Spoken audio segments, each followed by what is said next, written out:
Hi, this is Rich the Engineer Muni, PPA board member and Kentucky State Director, with this week's update on the fight for poker rights. I have good news and bad news. The good news is that we can all stand up for our rights this week in only 60 seconds because we have all new letters to go to our lawmakers. And we've even included State Attorneys General and U.S. Attorney General Eric Holder. This will expand the reach of people who are hearing from the poker playing community. Even more lawmakers will understand that we demand our rights. Please, everybody go to theppa.org/takeaction and just take the 60 seconds to send those 3 letters. It can't be any faster, but it's the most important thing we can do today. And that brings me to the bad news. Indiana Attorney General Greg Zoller has elected to write a letter to Congress asking them to oppose legislation to license and regulate online poker. It seems he prefers that the government force people into Indiana casinos. This is clearly protectionist, and it's not in the interest of Indiana's poker players, and it's certainly not in the interest of America's poker players. PPA sent an alert to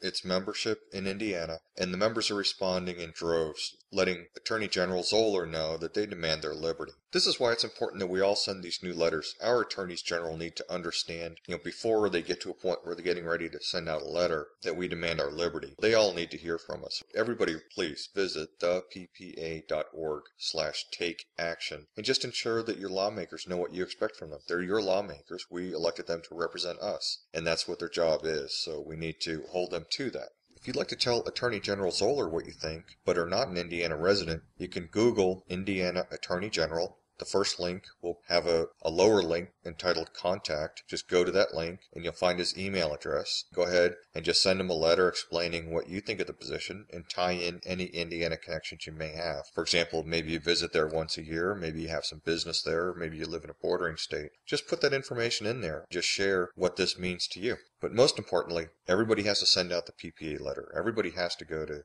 theppa.org/takeaction. There's nothing more important this week. This is how we stand up for ourselves. So I ask everybody to do this. Thank you very much.